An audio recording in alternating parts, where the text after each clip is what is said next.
Congress job approval now at 15%. That's pretty terrible. On a relative basis, it's up slightly from where it's been. That's the April reading. Twice last year, it was at 10%, and that's the all-time low.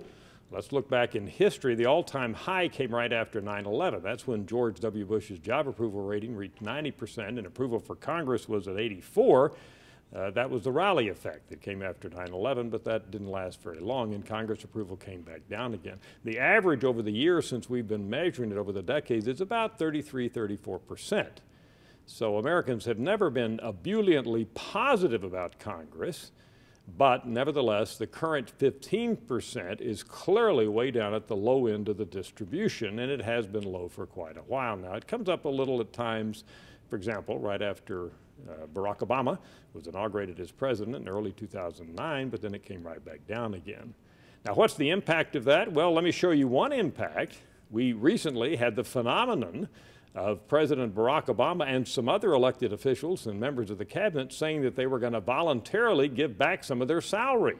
The president said he was going to give back 5% because of sequestration and the fact that some federal employees are going to be furloughed, essentially getting a pay cut, and some others have rushed in to say they're going to do the same thing, either to give it back to the Treasury or to give it to charity. So we asked the public, do you think that all members of the House and U.S. senators should voluntarily give back 5% of their pay? And in a separate sample, we said give back 25% of their pay. That's a big, big cut, 1/4 of their pay.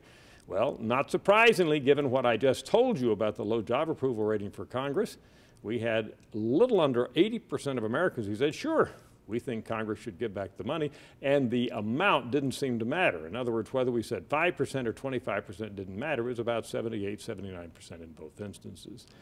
All in all, not a pretty picture for Congress, the low job approval rating, and the American public out there saying that they, that is the 435 members of the House and the 100 U.S. senators, should give back some of their salary. Basically, it looks like to us, the American public is saying take a pay cut for low performance, for not meeting your job objectives. We'll see how many congressmen and women and senators actually do voluntarily give back some of their pay. I'm Dr. Frank Newport, Gallup Editor-in-Chief.